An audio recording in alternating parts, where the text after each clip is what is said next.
مگر نون لیگ کے ساتھ تو مذاکرات کرنا ہی نہیں چاہتے نا، نون لیگ کو تو شامل ہی نہیں کرنا چاہتے. جی میں یہی بتانا چاہ رہا ہوں جی کہ وہ ان کی ایک عجیب سی کوئی پالیسی ہے جو اس سے پہلے ہم نے نہیں دیکھی.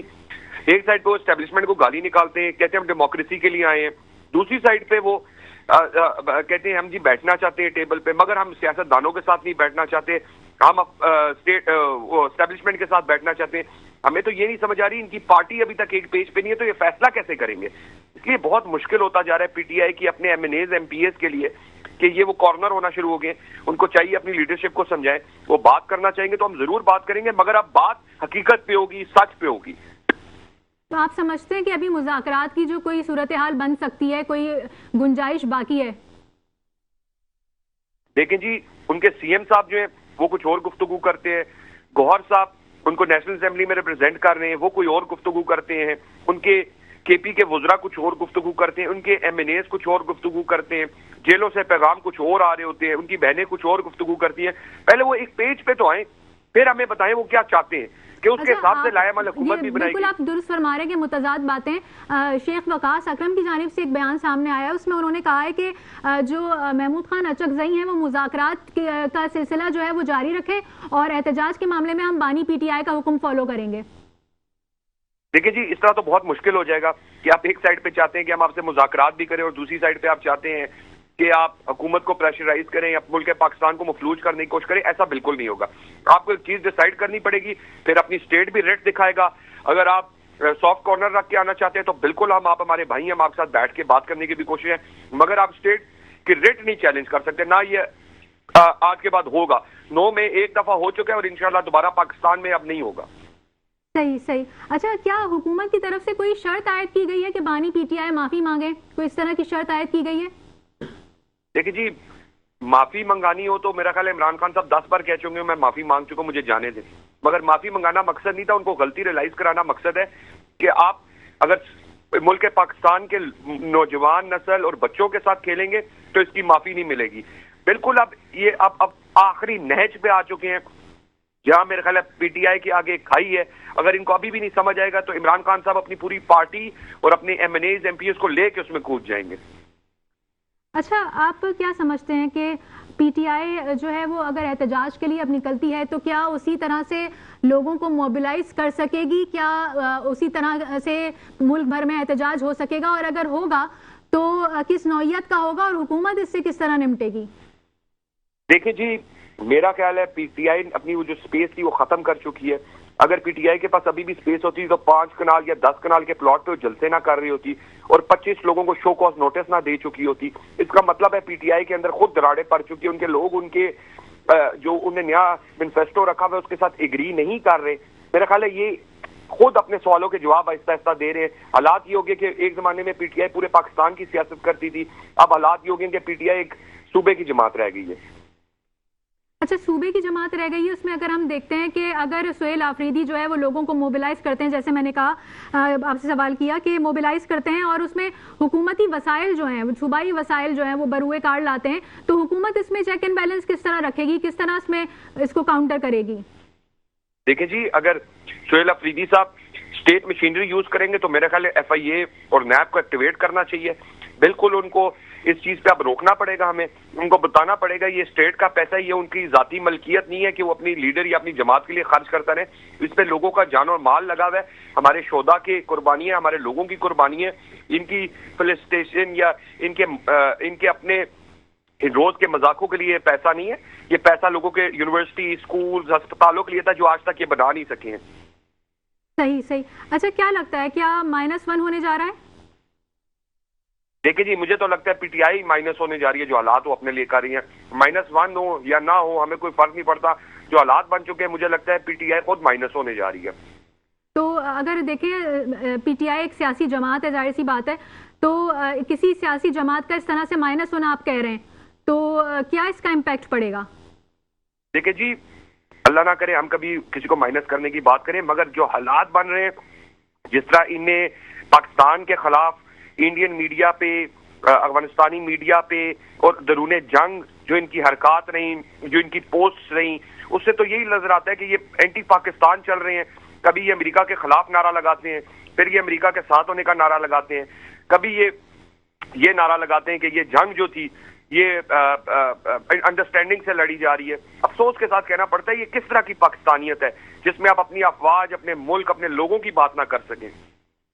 اچھا، آپ کو لگتا ہے کہ -1 کے بعد جو ہے جیسے آپ کہہ رہے ہیں کہ پی ٹی آئی جو ہے وہ مائنس ہونے جا رہی ہے، کیا آپ کو لگتا ہے کہ کوئی اب کچھ گنجائش پی ٹی آئی میں رہ گئی ہے؟ جو 9 مئی کے واقعات دیکھے، اس کے بعد جو کنوکشنز ہوئیں اور جس طرح سے چیزیں منظر عام پر آئیں، تو پی ٹی آئی کے لیے کوئی در کھلا رہ گیا ہے کیا؟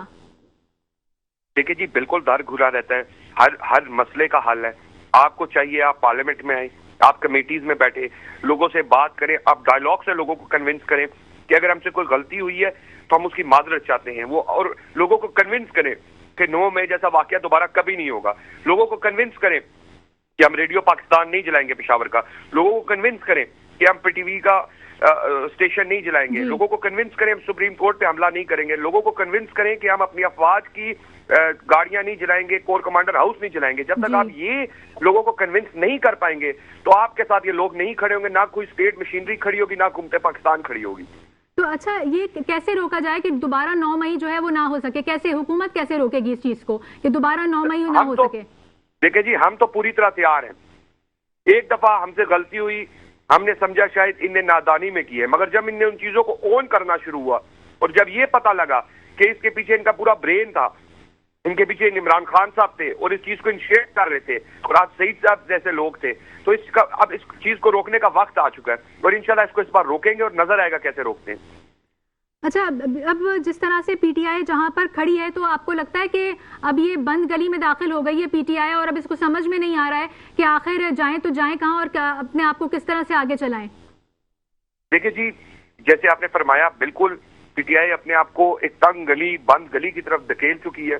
آپ کو ان کے وزراء، ان کے M N As, M P As, سابق M N As, M P As کے بیانات، ان کے ورکرز کے بیانات سن کے اور دیکھ کے لگ رہا ہوگا کہ جی کہ ان کو خود ایک پیج پہ نہیں ہے. تو اس کا مطلب ہے ان میں ایک کشیدگی پائی جا رہی ہے، ان میں ایک ٹینشن پائی جا رہی ہے کہ ان کو خود سمجھ نہیں آ رہا ہے وہ کون سی لائن فالو کریں. صحیح. اچھا، اگر ہم اس کو سپوز کر لیتے ہیں کہ اگر سہیل آفریدی جو ہے وہ لوگوں کو موبلائز کرنے میں کسی حد تک کامیاب ہو گئے، خیبر پختونخوا کی حد تک، یا اگر انہوں نے کوئی مارچ کیا یا وہ کوئی بھی احتجاج کیا، تو اس کے بعد حکومتی مشینری کیسے حرکت میں آئے گی کہ 9 مئی ریپیٹ نہ ہو؟ دیکھیں جی، وہ اٹک پل نہیں کراس کر پائیں گے انشاءاللہ. یہ میرا آپ سے وعدہ ہے، میرے اللہ کو منظور ہوا تو وہ اٹک پل نہیں کراس کر پائیں گے. اور اس چیز کی جوابدہی پھر سہیل آفریدی صاحب سے ہوگی کہ کیا ان کو اس چیز کا درد نہیں تھا کہ افغانستان کے بارڈر پہ کیا ہو رہا ہے؟ کیا ان کو یہ درد نہیں تھا کہ اے ٹی ایس کے انسٹیٹیوٹ پہ حملہ ہو رہا ہے؟ کیا ان کو یہ درد نہیں تھا کہ اے پی ایس کرنے کی کوشش کی جا رہی ہے دوبارہ؟ کیا ان کو اس چیز کا درد نہیں تھا کہ ان کی یونیورسٹیز میں بچے نہیں جا رہے؟ کیا ان کو اس چیز کا درد نہیں ہے کہ ان کے پاس ہاسپٹل نہیں ہے علاج کے لیے، کہ لوگ ہمارے حلقوں میں آ رہے ہیں؟ ان چیزوں کو ان کو خود جواب دینا چاہیے لوگوں کو، اور آپ لوگوں کو بھی دیکھنا چاہیے کہ کون سچ بول رہا ہے اور کون جھوٹ بول رہا ہے. تو اسامہ سرور صاحب، اگر سہیل آفریدی کا یہی کام رہ گیا ہے کہ لوگوں کو موبلائز کریں اور احتجاج کے لیے لے کر آئیں، تو صوبے کی طرف کب توجہ دیں گے؟ لا اینڈ آرڈر کی سچویشن متاثر ہے، تعلیم کا نظام متاثر ہے، گورننس نہیں ہے، تو اس طرف وہ کب دیکھیں گے؟ دیکھیں جی، یہ تو سوال میڈیا کو اٹھانا چاہیے، سول سوسائٹی کو اٹھانا چاہیے کہ ابھی تک جو شخص اپنے صوبے کا آٹے کا، چینی کا، سکولز کا، یونیورسٹیز کا، ہسپتالوں کا، پولیس اسٹیشن کا نظام صحیح نہیں کر سکا، کس چیز کے چیف منسٹر ہیں؟ ادھر ہم نے پنجاب میں 18 سے 19 نئے ڈپارٹمنٹ بنا دیے، ادھر آج تک وہ ایک سائیکل کا ڈپارٹمنٹ نہیں بنوا سکے. یہ کس طرح چلے گا؟ یہ تو بڑا مشکل ہو جائے گا اس طرح صوبہ چلنا. آپ کے پی کی حکومت کے ساتھ مذاق کر رہے ہیں، آپ کے پی کے لوگوں کے ساتھ مذاق کر رہے ہیں. صرف آپ نے ایک جھنڈا اٹھایا ہوا ہے کہ جی ہم بدلیں گے نظام. کیا نظام بدلا آپ نے 4.5 سال میں؟ کیا بدلا نظام آپ نے پچھلے 13 سال میں؟ صرف آپ لوگوں کے ساتھ ایک جھوٹا مذاق کرتے ہیں، جھوٹ بیچتے ہیں اور لوگوں کو فراڈ کر کے چیزوں میں پھنسائی جا رہے ہیں کہ کل کے نعرہ مارتے پاکستان ڈیفالٹ کر جائے گا. افسوس کے ساتھ آپ پلیز اپنے ملک پر دھیان کریں، اپنے صوبے پہ دھیان کریں، اپنے ووٹرز پہ دھیان کریں کہ وہ آپ کے ساتھ کھڑے رہیں اور آئندہ آپ کو سپورٹ کر سکیں. اچھا، سہیل آفریدی کی اگر بات ہو ہی رہی ہے تو یہ بھی باتیں بازگشت کر رہی ہیں کہ گورنر راج لگ سکتا ہے، تو کیا یہ ممکن ہے کہ گورنر راج لگ جائے اور حکومت جو ہے وہ اس پر راضی ہو جائے اور گورنر راج لگا دے؟